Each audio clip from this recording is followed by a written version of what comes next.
and gentlemen, boys and girls, journalists, welcome to an episode of Tatami Talk. My name is Juan. This is my co-partner Anthony. This is a Judo podcast for Judo players by two Judo players. So, Anthony, how you doing? I know you got hurt at Rondor today. The funny thing is, I always get hurt throwing people. Yeah. Lately, I guess I'm trying to think back. How many times did I get hurt? Yeah, I rarely get hurt getting thrown. Is all. That was really weird. Well, anyway, yeah, hopefully it's not too serious. It's just someone landed on my leg. I thought I when it happened, I'm like, oh my god, it's broken. Because it was so painful. I was like, oh, it's broken. It's definitely broken. But I didn't hear a crack or anything. So, well, you didn't scream bloody murder, so I don't think it was broken. But you do think it's a hairline fracture, though. So no, I didn't say I think it is. I'm worried about it because it was pretty painful. But now that I'm home, it's like, I think it's a muscle nerve thing kind of thing. Mm. Basically, I threw someone with a sotogari, and his hip fell on top of my calf. Like his whole body weight fell on my calf, basically. I thought it snapped. I thought it was gonna snap, but I guess I'm okay. So you're okay for now. Yeah, it took me like an hour and a half to get home because one, there was traffic, but two, my legs started cramping up on the way back. And it was stop and go traffic in LA. So yeah, the foot has to go like left and right under. And then I was, oh no, it's cramping, and I had to like move over and then pull over. And then once I got home, I iced it and stuff. But then I took a nap before we're recording now. I took a nap, and it was like cramping up during the nap. But okay, nothing happened, so that's fine. I'm happy it's not broken. It's fine. You're good. My shoulder's a little sore and stuff. I'm doing a lot more Nawaz and stuff. No Tachiwas, but a lot of Nawaz myself. And my shoulder, when I got home, was just like, man, it feels a little sore inside. Like that I pushed it too much. I did go with a few of the more crazier guys today than normal. Like I've been testing it out, and I did fine. But it was like, man, like I kind of feel it right now. But hey, it is what it is. I got to test it out to make it stronger. All right. Yeah. So let's see about Judo news. Is there anything about the last episode we need to talk about? Any viewer questions or people have any comments about it we need to get to? No, I think the last episode did really well. It's so kind of weird. I don't know.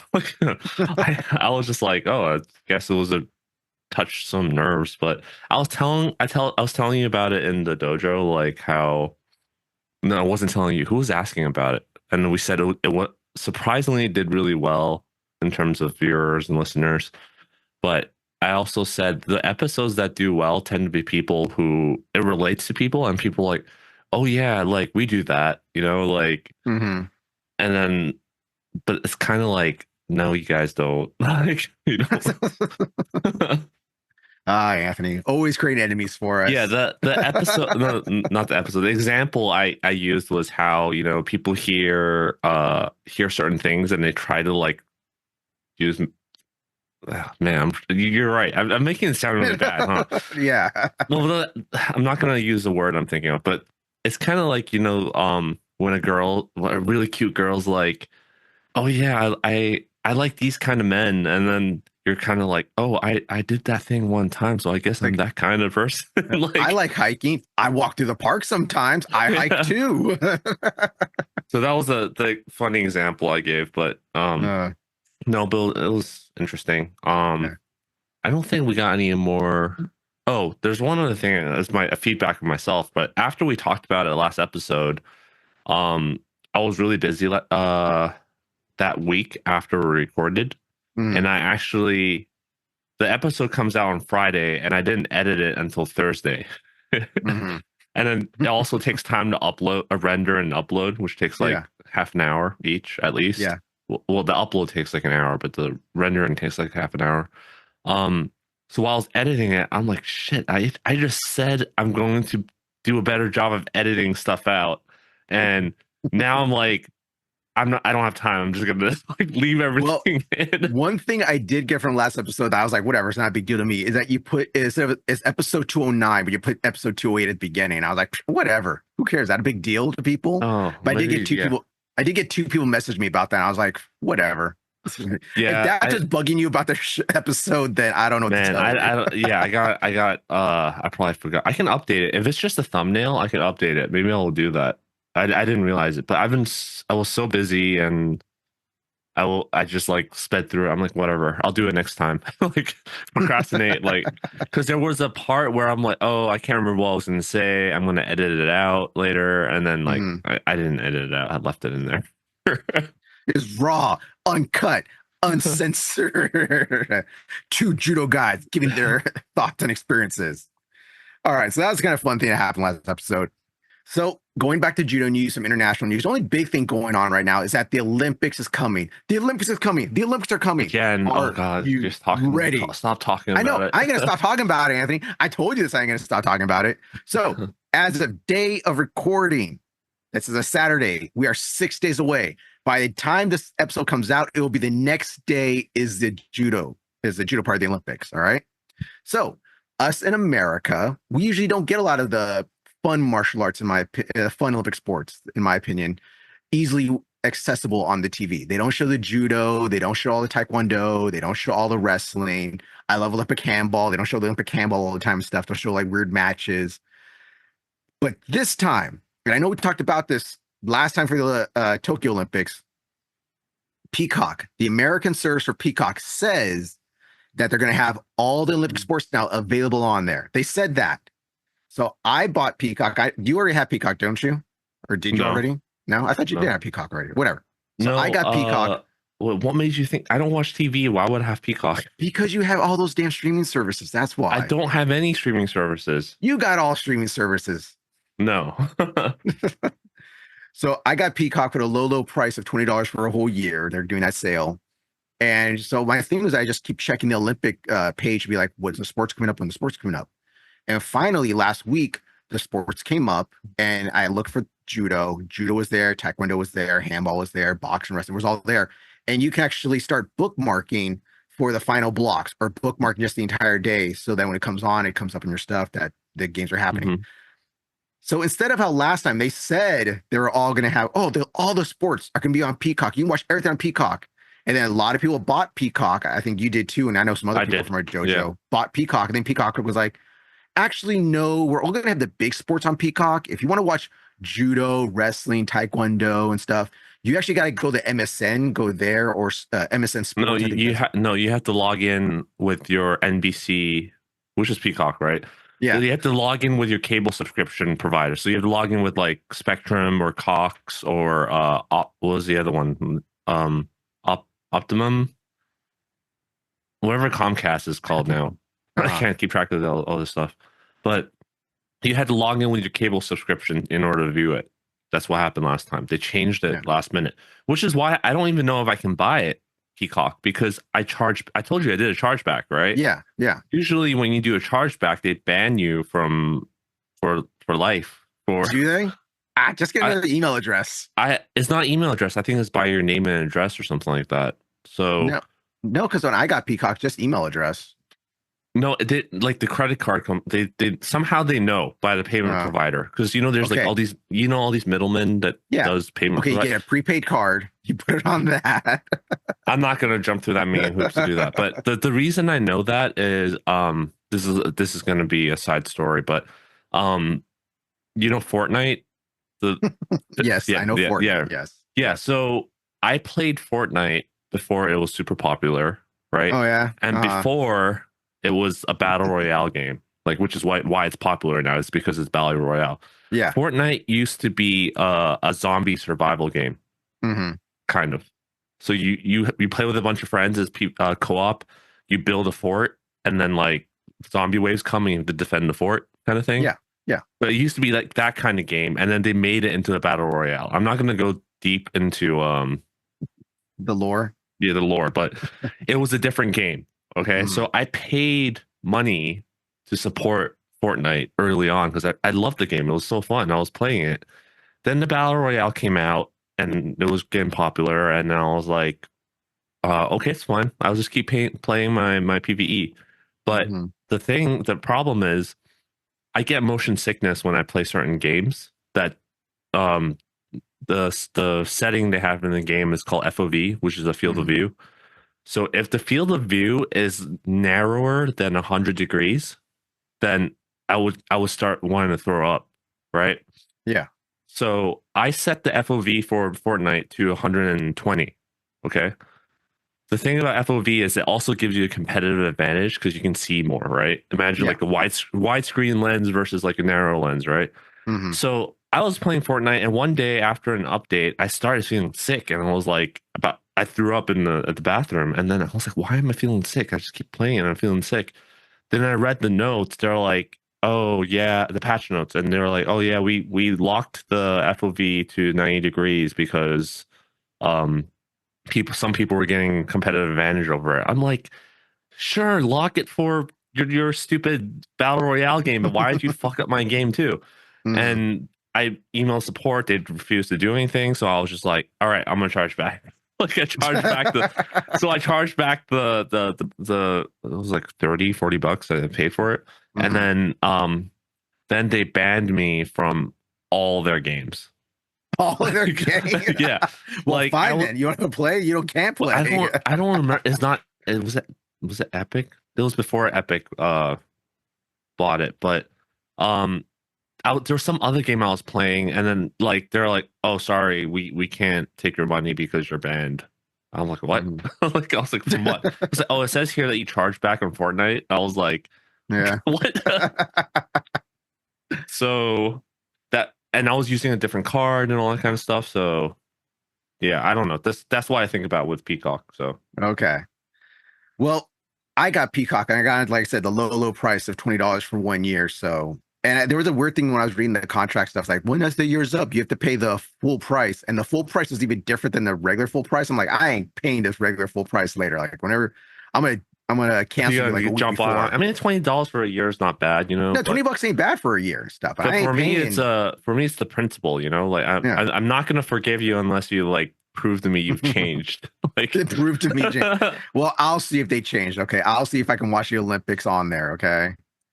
And it's just funny. So we're thinking trying to have like a party to watch it and stuff, but we're excited about it. All right. I'm excited Mhm. about it. And we'll see what happens. But I'm excited to watch. I'm just trying to see who's the best of the best. And, I just hope it's a good tournament, Hope I'm it's just not a bunch excited of, Chris Taguchi is gonna get her run. I'm yeah. trying not to set my bar too high because she's been like getting injuries and stuff. So yeah, a little worried, but hopefully she gets a gold Mhm. medal. What else? Is that all this stuff about news for the most part? Most teams have already been released. Anything big coming out? No, I don't think I so. guess they have released all teams, right? Because Yeah. I haven't kept up to date with the few Japanese slots that were left. Like, but I guess I No, did. the entire team came out like on Wednesday, I think. Okay. Well, they Yeah. were really cutting it close, huh? Yeah, well, it's kind of weird because they come out the team so late, but it's like pretty much they knew who it was going to be. I don't know what they're waiting for. They know it's been practice. No one's been going to tournaments, but hey, it Yeah. is what it is. So that's the news. Let's start getting into the main topic of today's episode. It might be a shorter episode today for our fans. Hopefully, this won't be 2 hours long, but this one that I want to talk about again. We talked about before in past, but I just want to talk about tournaments and preparing for tournaments. And this is one thing that I want to talk about because it's something that I've noticed with our own players asking me about tournaments and stuff that I've seen from other dojos and their Mhm. players and things, just watching things. And it's about tournament preparation. Now, if you want to go to a judo tournament, any like medium-sized tournament, like how we just had the U.S. Nationals here But and to clarify, you're talking about like you're not talking about international tournaments, right? You're just no, talking no, about no, like like yeah. this Because for I'm like like this, we have no like no. we, we shouldn't be talking about that. Well, we So have one side member that does compete internationally, but that's a different subject for another day. yeah. But it's more like for local, national stuff like that we go to. Like I said, this Mhm. we Yeah. always kind of cater to the casual player, but also the more someone that takes it a little bit more seriously. Yeah. And my thing is that you can't say that you're going to take judo seriously when you're not sure when you're going to go to tournament or you hear about tournament coming up and you're Mhm. always like hawing about I'm going to go, and then when you do go, you don't perform as well as you think you should or as you hoped you did. And what Yeah. that is about tournament preparing for a tournament. Now, with like me, I'm an older player. I still like to compete, but I'm not going to go to every small tournament. I usually pick, okay, I know there's 3 big tournaments a year I'm going to go to, or 2 big ones, and I'll see another one if I want to go as well. Like Mhm. my goal every year is always Winter Nationals, California State, no, Golden State Open are my two main ones I go to, and just toss one inside there if one's closer or whatever. So my thing is like, if you want to compete, you need to prepare for this. And by preparing for this, like you need to look at the judo calendar, see which ones you want to go to, or as soon as your instructor says, "Hey, there's a tournament coming up," it's like, okay, I want to go to that tournament. I need to start preparing now. Now, when I used to fight, you want to do like an 8-week camp or a 4-week camp or something. We can't do that. We all have like 9 to 5s. But what you can do is start to do the extra work. Now, I mean, like running, lifting weights, road work, going to practice. You can't go to one practice a week or two practices a week, train very minimally, and then expect to go do well tournaments. If you want to go to a tournament, you need to train for the tournament. Anthony, how do you feel about this? This is a good time to plug in. Oh, shit, I hit my mic. This is a good time to plug in my mini review. Because I'm not done yet. I'm not going to do a full review, but the episode where we interviewed James from Science of Fighting. Yes. So I tried to do I said I was going to start doing his program and then review it, right? It's been way past like the whatever, not even 8 weeks, like 16 weeks. Like it's been a long time. And the problem was when I started the program, I had some family. Wait, did I get injured? No, I did not get injured. I just had a family emergency come up. You were kind of injured. You were on the fence about going to nationals. Yeah. And then you had a family issue, so then you had to go. Yeah. Yeah. So the injury prevented me from doing a lot of the stuff on the program. And then the long story short, that program, I mean, he marketed it as for like a competitive judoka, right? Not like it could work. Clearly, it could be worked for. It works for people who are trying to make the national team or whatever. But he also said, like we asked, like it could work for your recreational judoka that wants to compete seriously, right? So I came back from the family emergency and I took a couple of weeks off and I started that program again. And it's now week 6, I guess. Week 6. Yeah, it's week 6 of week 8. Because remember, there's 3 blocks, right? There's the accumulation phase, transformation, and then there's the peaking. So I'm on week 6 of 8 of the accumulation phase. And I will say I do notice a difference. Like today when I did Randori, I was not getting ragdolled anymore by some of the people that I usually get ragdolled by or have trouble with. And I wasn't gassing out as much, even other than the freaking heat, but I wasn't gassing out. And overall I feel really good. But the problem is this will tie in what you were asking me. The problem was fitting that into my schedule was rough. Like it was actually rough because I feel like it was between BJJ, judo, and work, and also teaching judo. And also I had to take my family to the doctor appointments and all that kind of stuff. Just real life stuff, right? It made it really hard to do some stuff there. Like for example, there was like a zone 2 cardio thing where you had to fucking do the assault bike for like 45 minutes. Yeah. That was hard. So I realized I had to start doing is waking up earlier in the morning. And I already wake up really early because of my East Coast hours for my job. So I have to wake up really early in the morning to eat something, drink something, maybe with sugar in it, and then like do the bike. And yeah, just fitting everything in was hard. And then a lot of this is just a mini review. A lot of the exercises had to be substituted because I'm not in a commercial gym with the equipment. Like one of the first roadblocks I ran into was like Udanage with a medicine ball. I bought the medicine ball, so you're supposed to toss the ball back behind you. But I'm like, where can I toss it without hitting my house or throwing it into the neighbor's yard? Like, so I'm trying to just go in the middle of the street. Just go out middle of the street, 6 a.m. Just start knocking that ball. So I have the medicine ball, but I'm like, oh man, what? So I had to replace a lot of the stuff, and I also haven't bought that sled yet. You know, the sled pull. I don't have a sled, so it's just there's a lot of substitutions, but the program works. Like I'm going to say it works. There's other stuff that I really want to talk about a review, but I'm going to leave it it sounds like I'm not giving a positive review, but it is positive. I do recommend it. But I want to leave that for a different episode when I'm done with the program. It's just so you know, it's really hard to fit the program into my personal schedule right now, and which ties back to what you asked is how much conditioning can you fit in? Because we always talked about also in that episode where we talked to James is like you should prioritize just showing up to judo, which is still weird because there's a couple people I know that listen to the episode and I talk to them and they're like, "Oh yeah, I started a program, it makes sense." And then they're like, "Oh yeah, I'll come back to judo when I'm like done with this." When I'm done with this phase. That's always like a weird question for beginners we always get. It's like, well, what should I do to get ready to come to judo? Come to judo. Like there's this whole weird thing. People think they have to get fit. I think just because of how hard they see us fight sometimes, especially if they come watch an intermediate and advanced class, like they think they have to get fit before they can come to get fit. Yeah, it's so backwards because it's like, what should I do to be fit to come to judo, like on the side? And then they'll also ask like, what can I do outside of judo to get better at judo? So like they think you doing more judo is gonna get you better at judo conditioning, like basically, right? If you can fit one more extra session of judo in, then great, do that. Don't lift weights, go do judo, right? But then at the same time, when I tell them, okay, when you're not in judo class, you should go run or lift weights or stretch or do something, and they're like, what, you mean like I shouldn't do uchikomi, shadow uchikomis and uchikomi bands? And I'm like, no. And you're like, but I want to work on my technique. I'm like, no. Like, well, this gets to the thing about like when you start focusing that I want to become a competitor, I want to go to a tournament.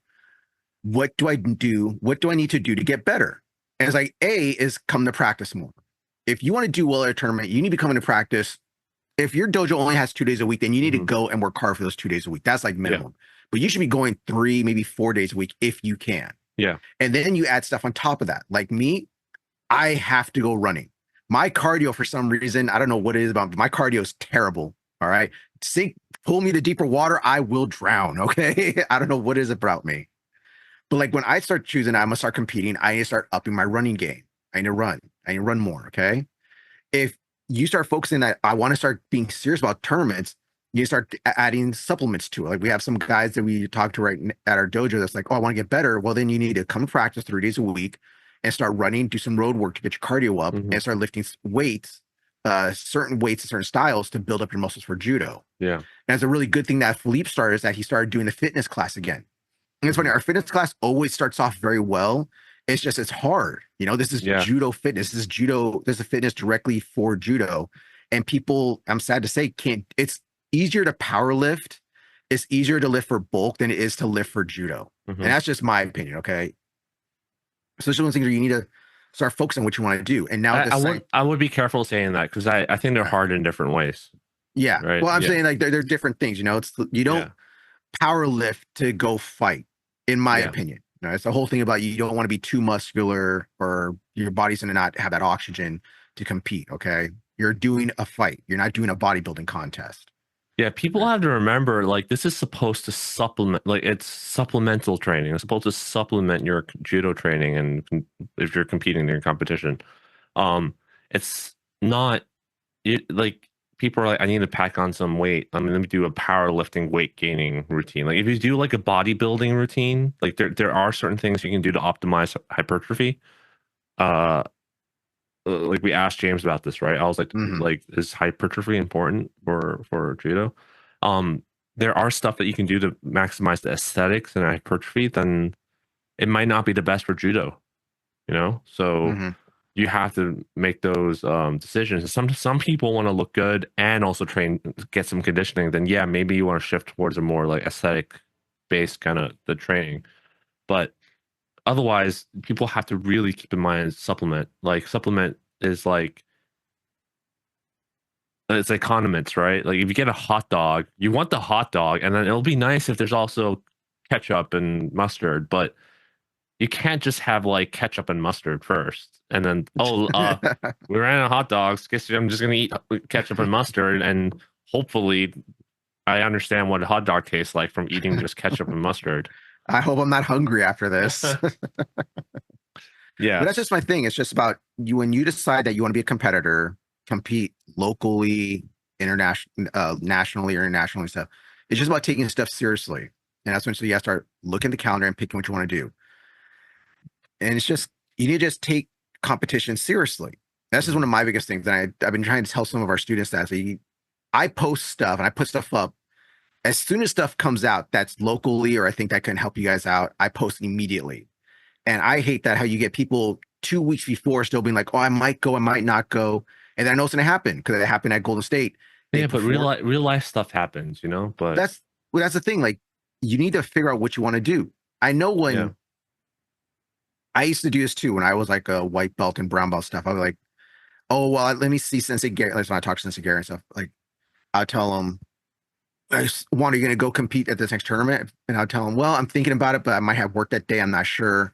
But I'll still be doing the road work. I'll still be training, even though I'm not sure if I'm going to go or not.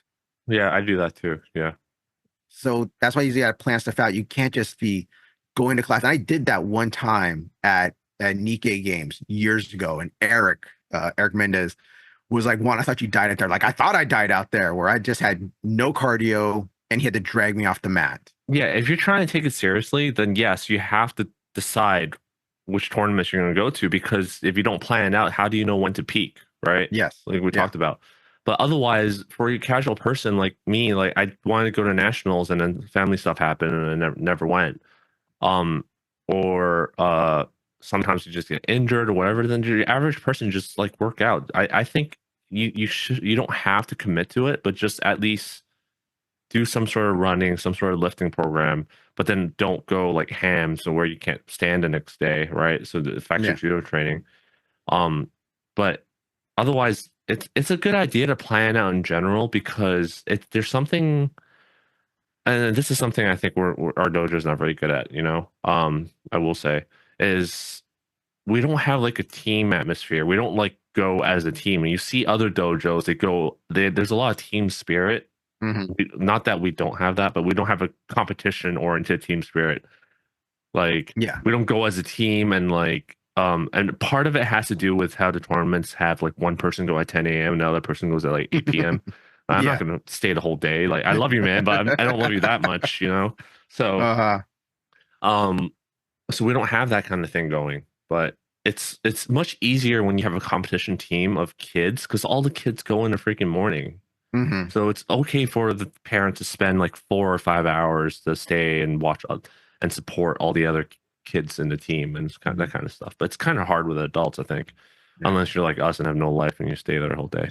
But Well, a lot of stuff yeah, I'm talking about also for preparing is more for teens and adults. mhm. Kids don't need to like be training for a tournament and stuff. They'll be fine. But once you start getting like to your cadet years and stuff and your junior years, then you guys start taking more stuff more seriously. And it's I about the sup. Like I said, the yeah, no, go go ahead. ahead, go ahead.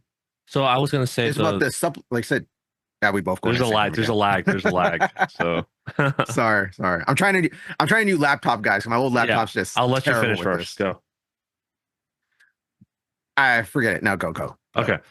I'll bring So it up later again. yeah. So I think taking the tournament seriously or not, I think it's like a gradient, right? There's this. Hmm, It's not like I'm serious or I'm not serious. You can take it like semi-serious, and it's like a range, right?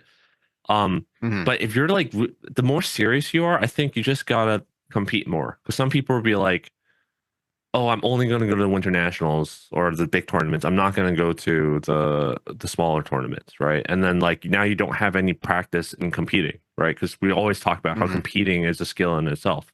So you have to go yeah, to competitions to practice competing, no matter how out of shape you are, how bad you do, how like whatever, right?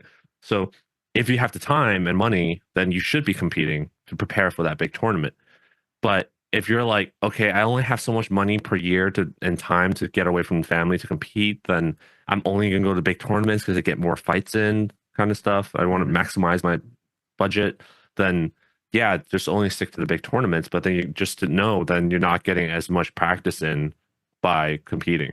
So I think that's another thing that a lot of people miss that we talked to you about is they're like, I want to compete, but I don't want to go until I feel ready. So I'm just only going to prepare for this big tournament. So that's a little another pitfall I think people fall into. Yeah. And it's also about people just being, they're always so scared to go to big competitions.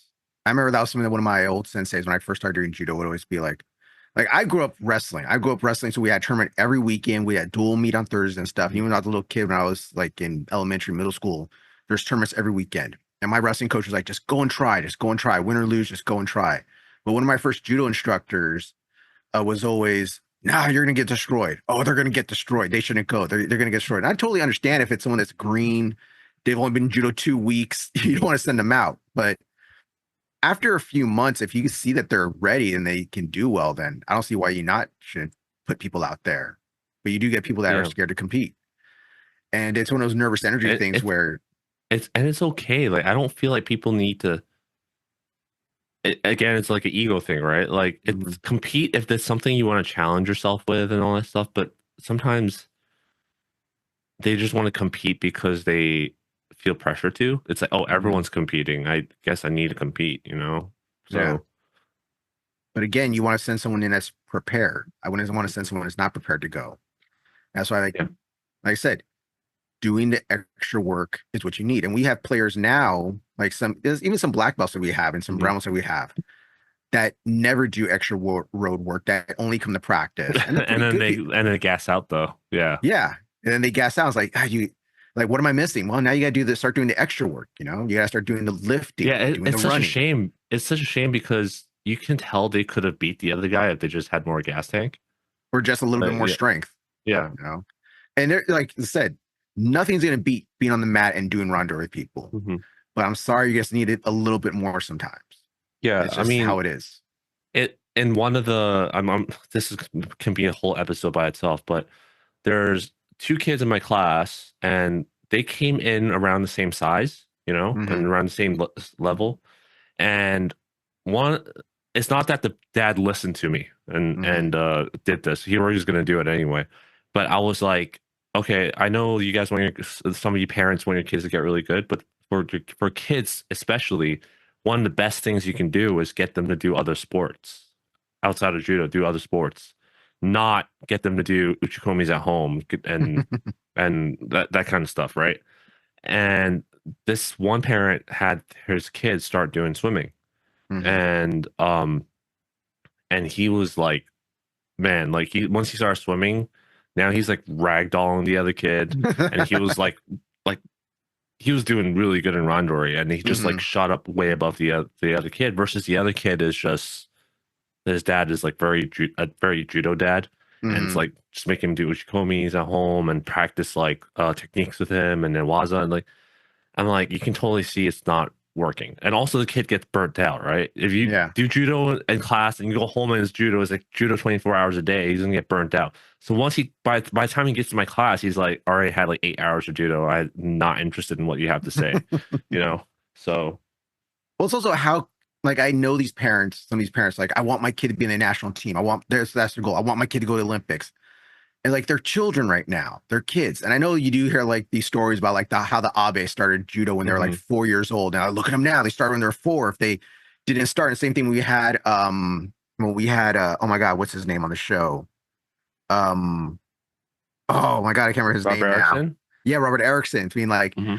if you don't start judo when you're in your between 5 and 10, then you have It's too no late. you have no hope Yeah. going to Olympics. And it's like, Yeah.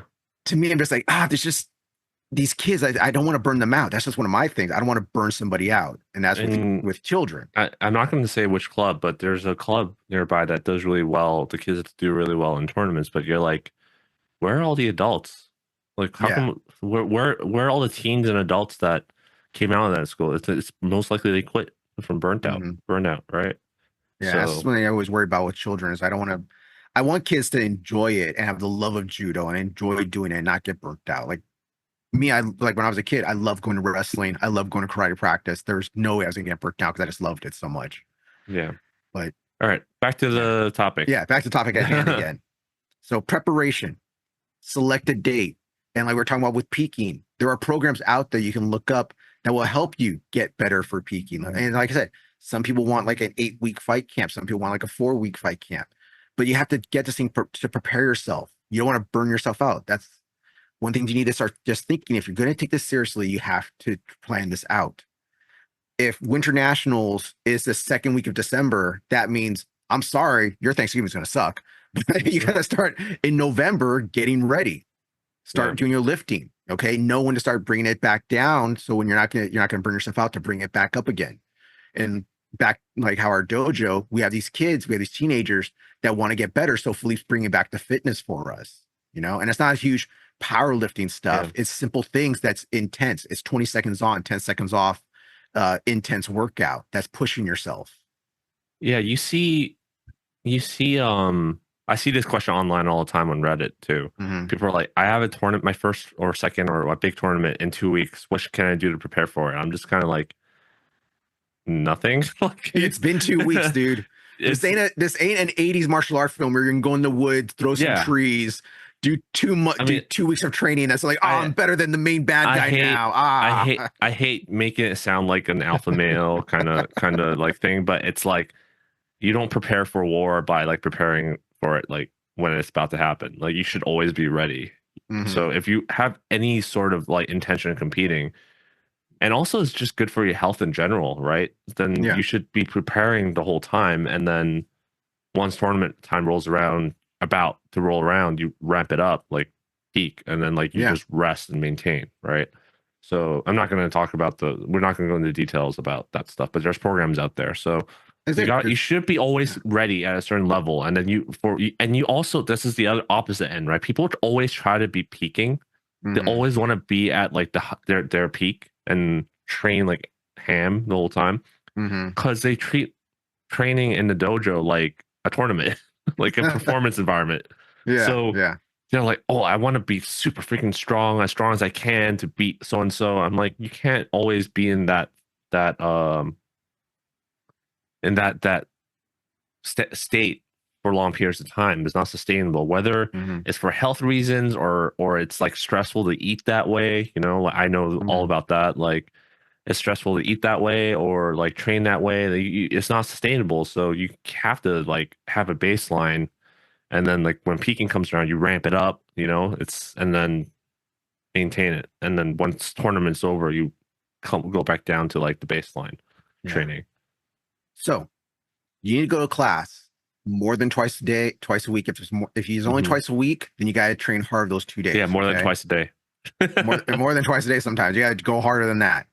Now, when I was talking about how you got to get your cardio up and cardio ready, one of the best ways for judo cardio is to do a lot of randori.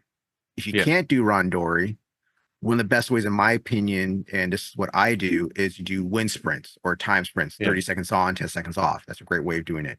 Now, Anthony, if you don't have like an alleyway like I have to go run at and stuff, I just run around Koreatown. Look at me! And you live in the Great Plains. Yeah, I just run around, which is funny because I tell people how much I run here in K-Town. They're always like, you run that much around Koreatown? I was like, yeah, what's the worst that's going to happen to me? If someone tries to shoot at me, I'll just run faster. Do you think using like other things like ellipticals or a rowing machine or just a treadmill or this was answered in the 6 Minutes of Fighting? I know. Yeah. Yes, basically anything that will get your heart rate up, I guess. And obviously rowing and assault bike are more transferable to judo because of the involvement of the core and the legs and also the pulling movement. But like, if you enjoy just regular cycling, then that's still something you can do. Cycling and anything, running, there's no excuse. Basically, there's always something you can do. You can jump rope. You can jump. If you don't have jump ropes, you just jump and pretend you have a rope and jump. Like, what have you seen these things? This is a little off topic now again. Also, there's these like little rope things that have the little weights at the end, so they swing around like you're jumping rope, but there's no rope there for you to jump. No, because you seen that? Yeah, because I don't make fun of it because I'm not making fun of it. It gets rid of the technique barrier of jump roping, right? Because getting clipped on, and also as a tall guy, very often I can't find jump ropes that are long enough for me.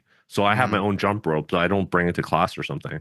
So those weights will simulate still being able to move your wrist, right? To train that, your forearms and everything, but you're no longer being held back by, because once you clip, you stop, right?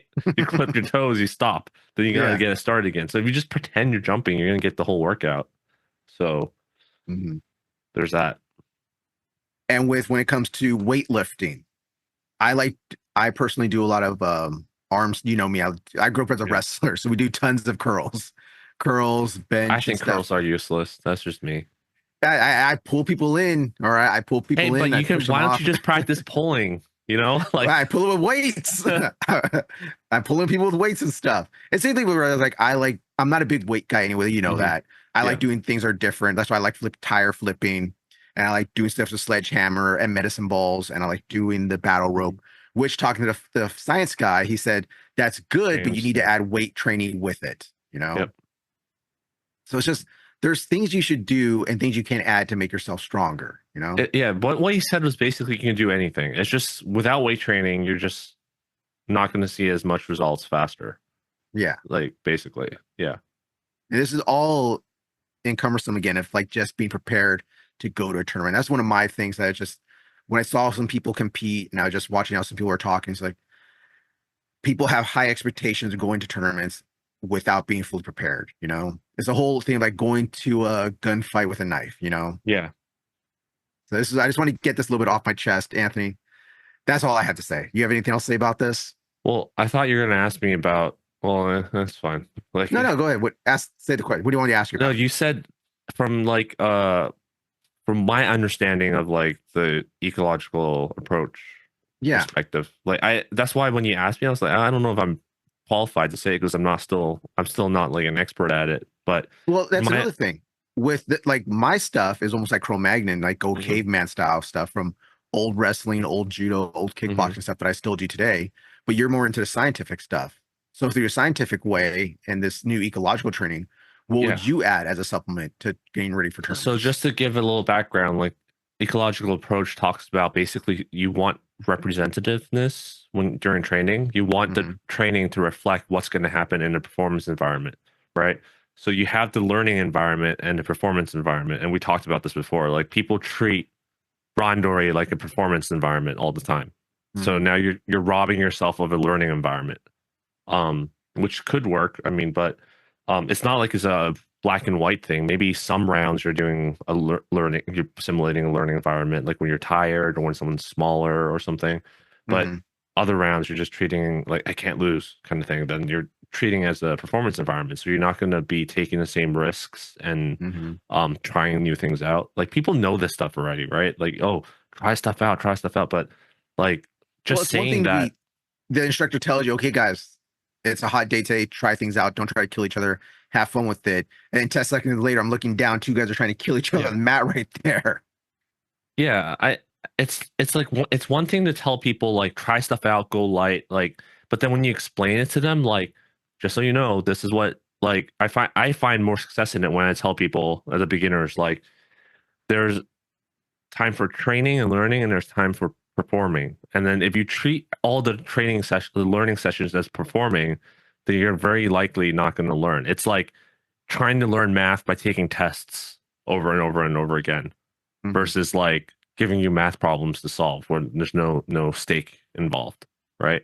Hmm. So that's how I explain it to people. So you have to understand that first. And some people well and going back to what I said, so they talk about how training has to be representative, right? But at the same time as it gets closer to tournament date, like we talked about peaking just now, Hmm. as it gets closer and closer to tournament, you have to start replicating the performance environment. You Hmm. have to like start replicating the real thing, right? Um, which is why it ties into what I said about how if you're taking competition seriously, you want to be able to do more tournaments, even if you don't Hmm. plan to do well, because again, you want to simulate the performance environment a lot. So, but most people don't compete every month. So, from most other people, they're going to have to turn Rondori into a performance environment by going hard, taking it seriously, pretend it's like the real thing, kind Hmm. of thing. So, Um, that's my understanding of it. Is you have to treat other times when you're preparing for something and as learning and try random stuff out, and then as you're going toward the tournament, you have to like wrap it up basically, and then once tournament rolls around, you want to avoid injury. You should be avoiding injury all the time, but now your risk tolerance is different, right? Because it's getting closer. So now you want to avoid injury, avoid burnout, avoid like sore muscles and all that kind of stuff. Um, Obviously, there's a psychological factor involved. Some people don't perform as well if they don't feel like they were like redlining all throughout leading up to the tournament day. So you have to like just figure out whether you feel like you do better if you redline the whole time, or whether you like take it easy or you don't train at all, like for last week or something like that. Even like it's one thing what the science says is optimal. It's another thing what your mind tells you, because the mind affects your confidence and everything. So Yeah. Well, it just goes into, as I keep saying, like just being prepared, planning out your schedule, when to go, when to peak, when to start bringing it back down, when to do the intensity of planning out these tournaments when you want to go to them. And even if you, like you said, if you don't only want to go to the smaller tournaments, you just want to use them as practice times, then don't get upset if you don't do well there or you don't perform at your highest. Because if you're not training for that, then you're not going to do well there. I think, go ahead. No, but it's just goes back to my thing that it's been bugging me lately. That's what I want to talk about. It's just you have to prepare for tournaments. You just can't be on a weekend whim. I'm going to go to this tournament, and people get that, but I have no problem. People want to do that.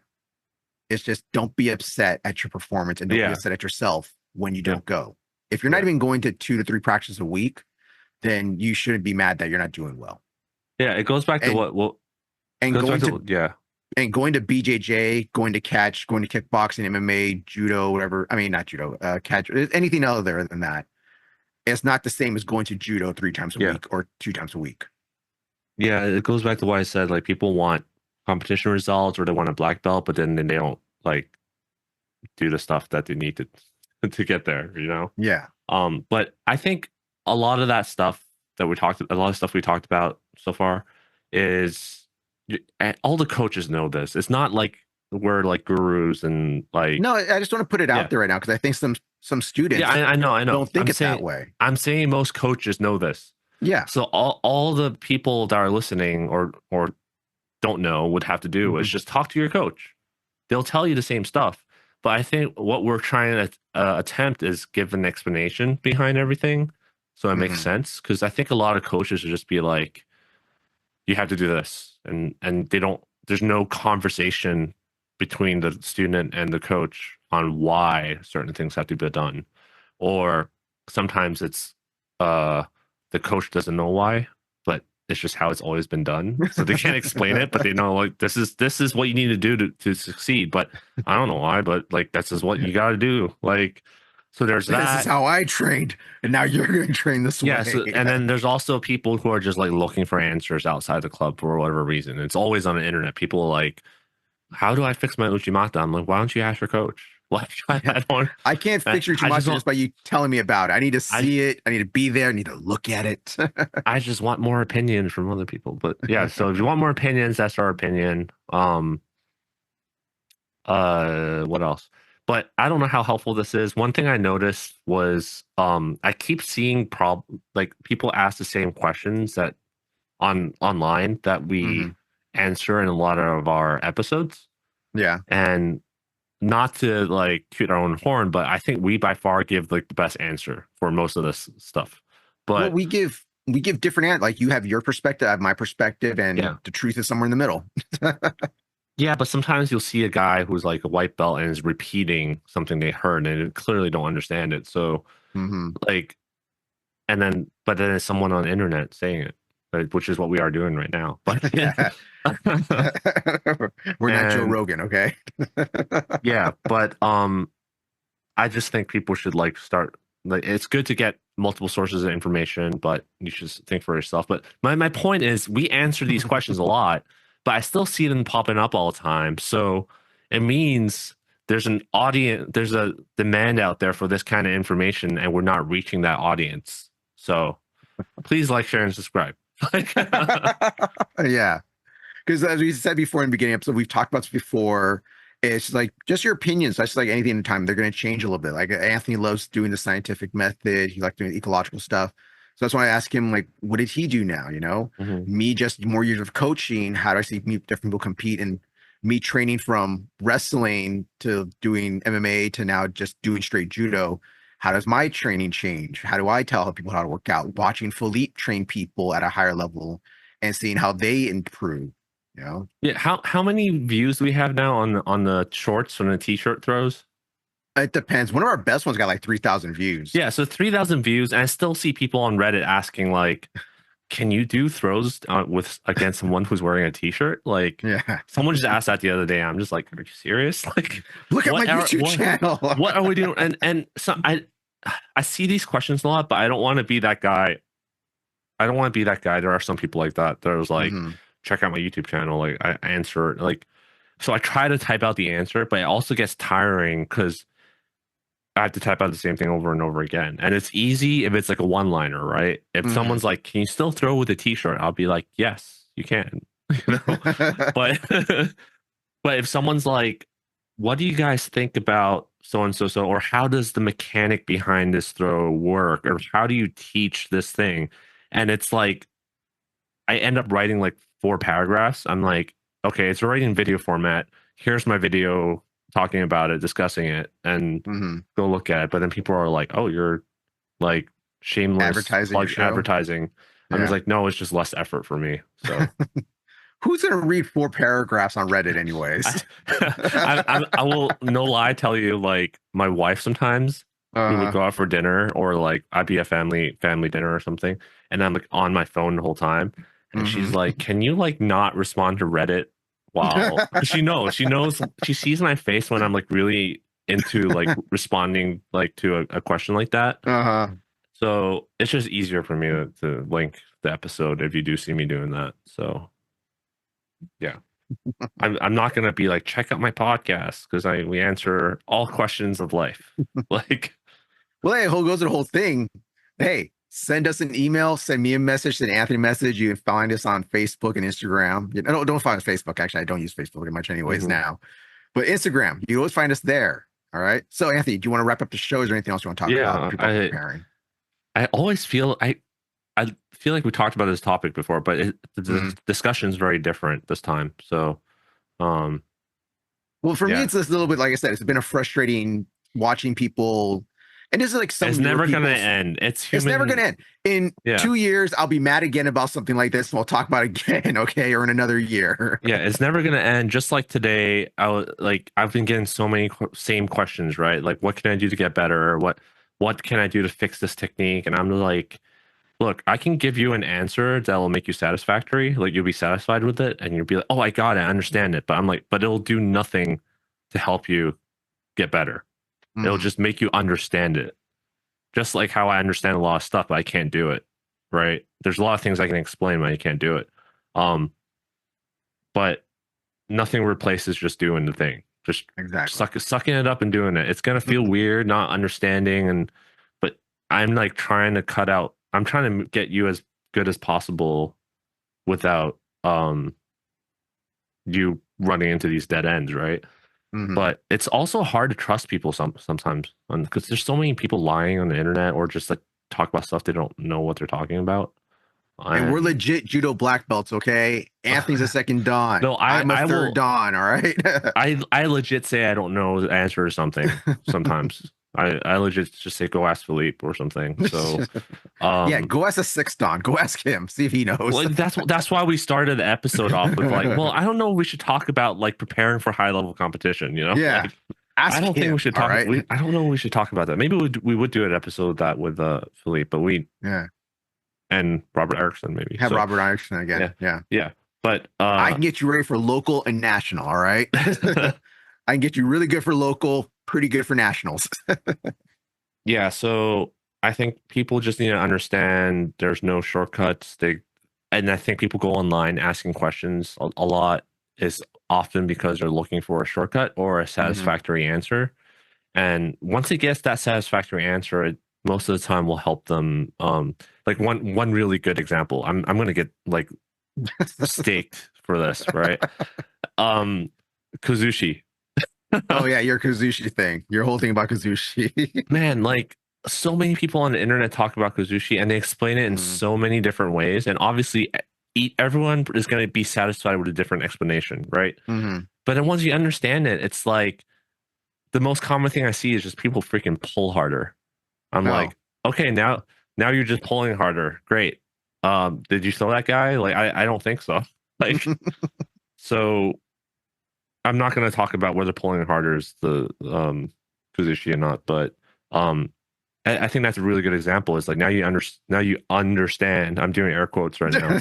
Now you understand Kazushi. So did it help you get better?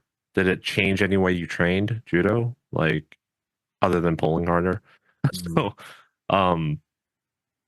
that's why I think a lot of times it's just better to just shut up and train. So so you're take that, people. Just shut up and train. Yeah, that's how you get ready for tournaments. That's how you get better. Just shut up and train. I will add final note. Like it is important to understand a little bit, like because how else would you know you're not getting screwed over, right? How else would you know that sensei telling you to do 100 burpees for conditioning is not pulling it out of his ass, right? How else would you know, like, yeah, there's a lot of stuff out there. How else would you know that you're not at a McDojo and at a legit place? Exactly. How if you don't have any experience, how would you know? You would have to ask and do research and understand the concepts yourself to be like, wait a minute, something that guy's saying is a little weird, you know?